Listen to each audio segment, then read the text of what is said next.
Well, welcome back to a sunny edition of Talking Fitchburg as we're about to talk summer with our friend from Department of A, Trade Consumer Protection, who you're like, how is DATCP going to talk about summer travel? Because they are. Michael is here and he is ready to go. I am. If you're going to travel in the state of Wisconsin, I love the question. What is considered north? How far do you have to go to be up north? So this is a sensitive topic for me. This is not a representation of DATCP or City of Pittsburgh. Not at all. This is Michael and Jeremy opinion. So I'm originally from the Fox Valley. And so to that point, up north was Tomahawk and above.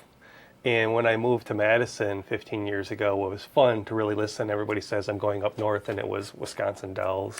Wausau was way up north. I was going to say, to me, Wausau was that was my kind of my cutoff point. Like, if you're at Wausau, you're up north. I feel like Wausau really is the center of the state. It is, so like anything north, right? It is up north. But when I hear up north, I'm thinking up. Yeah, UP, right? You're thinking going all the way. I'm going up. I think of like Hayward as up north. Yes. Like that to me is up north. Minocqua, the top other third. way. Yeah. The top third. Yeah.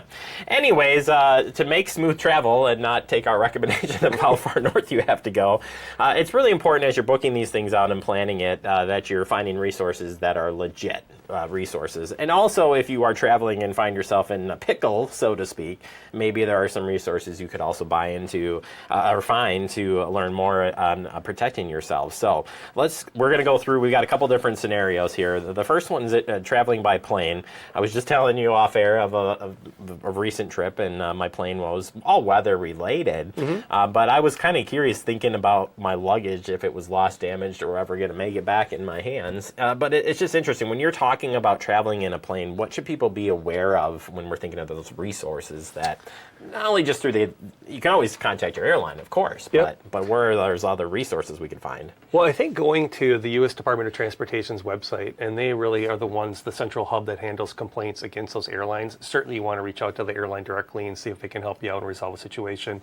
But if you don't find satisfaction with that and then working with them, the U.S. DOT is a great resource to help try and mediate those complaints as well. What you want to do, though, is go there ahead of time and kind of read their FAQs and understand what can they help with. So, lost luggage, how long if you're waiting on a tarmac, plane delays, plane cancellations, how long do they have to get your money back? What about those vouchers? What are the responsibilities? How soon do they have to respond to you? All those things are really important to know because, in an era when simply bad things are happening, you're sitting on there and all of a sudden the misinformation starts spreading throughout the plane and you're starting to think maybe I have this or that. Knowing confidently ahead of time kind of where you should be going for what situation and what applies can really help ease a lot of angst when you're sitting there delayed. Yeah, I like to keep the airline contact info in my phone to be ready to call right away as soon as something delays or whatever, because that is kind of the fastest way in that moment. But if this is going on or you're after the trip and still kind of scratching your head like, was this really the way it's supposed to go down? I think hitting that site is going to be really crucial to kind of understand what could I do to file that complaint, or is there something, maybe it's just that's what it is? Well, and there are very strict guidelines and expectations when it comes to delays and cancellations, and so knowing what those are, and you can find those at www.transportation.gov /air consumer if you want to get right to where it is, and that'll give you those list of things that we're talking about that I encourage everyone to look at before you fly. All right, well, maybe you made it, maybe you didn't, but now you're going to switch to renting a car, which is always the backup plan for everybody and the flight woes, but renting a car and resources.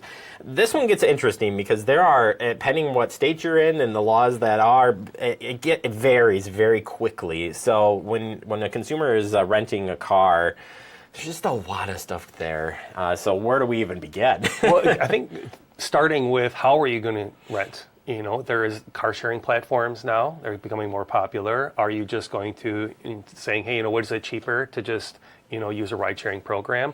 But if you're going to rent a car, which a lot, it's understanding what are those additional fees, what are their cancellation policies, what are the different, how does their insurance work? Some states allow insurance really got me in big time in Florida a few years ago about whether you should or shouldn't have it, and I should have called my insurance company before I ever went down there. Should have known better. Anyway, that's a different story. Well, there's that. You should have known. Well, that, and you're thinking about, are you in a state that has tolls? How do the tolls work? Are you going to pay for those before or after? paying for the fuel. If you don't understand what that means about bringing it back fuel, you want to pay ahead of time, that can cost you an extra $50. So it's just making sure you're understanding what are the things that I should look at and be consideration of, and then what resources are there to support me. And we really want to promote 3 of them. If you go to the FTC's website, which is consumer.ftc.gov, they have a great brochure on renting a car that talks about a lot of these things. We also have car rentals and collision damage here at DATCP, so at datcp.wi.gov. We'll make sure that you have those things that you say, hey, I want to check this list to make sure when I go to the counter, I'm covered. Because the last thing you want to do is be on vacation, get in an accident, and realize you might have to pay for all the damage out of pocket. And then also our partners at the Better Business Bureau, they have a great resource called Rent a Car and Be Happy. And the combination, I know. I'm going to ask our BBB rep about this next time. Ask about that brochure. Between the 3 of those, you'll be in a great position to kind of successfully rent that car. There is a lot of red tape there, so we could spend a whole segment on renting a car. I truly know where to file those complaints, though. That's a big deal here. Next one's cruise ship. It's been a long time. You a big cruise guy? I've never been. It's okay. I really want to, but I've never done it yet. Yeah, well, there's a lot of things to think about when you get on a cruise, and things can happen from time to time. That's certainly a thing. But as you head out to a cruise ship, I feel like these can be a little bit more complicated because a lot of cruises are leaving the country, going somewhere, and then coming back, pending what you're doing. So what should we be aware of? Because that kind of opens up the international law versus the U.S. law, and yeesh. Well, the Federal Maritime, commissions cruise passenger rights, and they have the Bill of Rights also. And we want you to understand, looking at those and saying, all right, what should I be aware of? And you hit on a big one is, okay, if I disembark and I embark, what documentation do I need?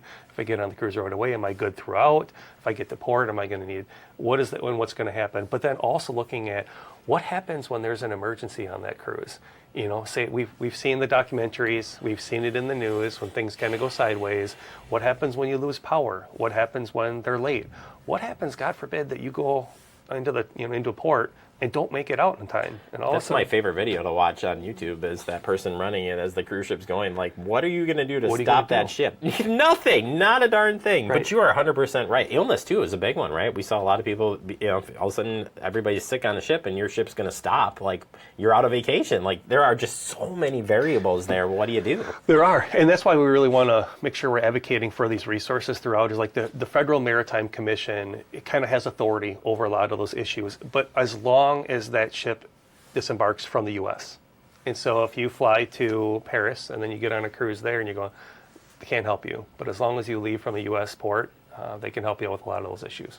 No, fret now. You still can cruise. Don't worry. It's okay. Just doing your homework is going to help you. Trains.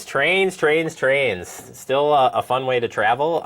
But there again, as you hit the trains, I think it's hard. I was trying to figure out, I was telling you, I was trying to book look at into traveling and stuff and trying to figure out how to navigate this space. There's not too many train companies out there, depending where you're going. Like, it kind of all falls under one. If you're in the U.S., it's Amtrak. It's interesting that that's what it is. Like, yeah. But whatever. And with Amtrak, they also have kind of a list of like your 10 consumer rights and making sure that you understand what you can expect for safety. But then also, when you get to those destinations, if you have kind of layovers, little things that as long as you educate yourself ahead of time so that you don't all of a sudden show up in Boston, you're on a delay and you're thinking, is this real? Is it not? Is there something wrong? Did the train break down? Should I be finding a ride? It's saying, okay, wait a second.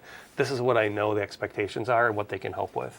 Yeah, I would say too, like, make sure you check ahead, like, on those places where you trade trains, or because not all of I was checking into this, it seems like not all those destinations or those hubs some hubs had like a vending machine and one chair. So something to just check out before you head out. If you are trading, if you're switching that trade at 2 a.m, you're like, oh man, how the heck? Anyway, that's a whole nother thing. Real quick here on international travel, which again, a whole segment could be dedicated to this, but there are a lot of things to think about when you're heading out for international travel. First off, just plan ahead, and there's a great resource to just kind of looking into what do I need to know as a citizen traveling to another country to be prepared for. I'm glad that we're fitting this in because this is really a great one as we do a lot of international travel. So travel.state.gov. go to that, and they have one thing that is fantastic. It's the International Travelers Checklist. And what happens through that is you can learn about where you're going. You can understand some of whether you're going to need a visa, what other additional documentation do you need, how do you get it, what are the links to get there, and those are really important. Because the last thing I experienced this once where I was traveling internationally, thought I had the right visa. There was another supplemental one I needed, didn't have it. Couldn't board the flight, couldn't leave till the next day. Well, that's kind of disheartening when you think you're ready to go and now all of a sudden you're stuck in a destination. So little things like that make a huge difference. But then also looking at driving, what side of the road do they drive on? So, but my gosh, I can't even imagine driving on the other side of the road trying to pull that off internationally. It's an adjustment. And, You've done this. I did. Oh my gosh, crazy. I went to Australia a few times and it took me a couple hours to finally figure. I'm like, no, it's the left turns and right turns that are real hard that you think about. Right. And in oncoming traffic, that's not good. But you want to also look at in that situation, say something were to go wrong, access to emergencies. So if I were to have had an issue, is my medical insurance going to be covered there? Do I need additional traveler's insurance for those situations where things went sideways, you get delayed there, you no longer have the lodging that you thought? All those things are really important. That if you just spend maybe a couple hours ahead of time going to this website doing this checklist, you're going to find out that when you get there, you're going to have a lot more peace of mind because I'm prepared for anything that'll happen. I was going to say, it seems to me in all of these cases, being prepared, when you're traveling, we talk about having your car, if you're traveling in car, to put that car kit together with the batteries, the water, the extra phone charger. But as you're heading on any of these routes, same deal. You got to do some research ahead of time and be ready to pivot. And when you're ready to pivot, know what your options are and not by finding them at that moment. Right. And knowing that you have a resource like this one that we mentioned, travel.state.gov, that will give you kind of a fast track to making sure all those things are covered. And, it's going to identify things we would never think about, right? We're so focused on what are we going to do, where are we going to eat, where are we going to stay, how are we going to get there. But then we don't think about all the other ancillary things that go wrong. That's the perfect vacation that could go wrong. Right. You don't want to think about the going wrong part, but nevertheless, there's great resources there to learn more. And if you go to DATCP's website, you actually have great resources on travel in general, especially when it's come down to booking hotels. We talked about that here, booking hotels when we think like spring break and other fun activities. So certainly a great wealth of knowledge there, and also links to these places too, I'm sure. There is. So if you visit us at datcp.wi.gov, our website will give you, we have a specific section on travel tips, information on everything we talked about here, that rental car fact sheet, a bunch of other stuff that will really help you, and then also guide you to the different areas that we mentioned. Eesh. Well, I don't know if I'm ready to travel or not. No, I am. I think traveling is so are. much fun, but I think you're right. I think knowing all of these things ahead of time before you head out, so you're ready to pivot in that moment, I think it's a good thing. It's a great thing. All right. Well, enjoy your travels, and we'll see you up north. Way up north. Yeah.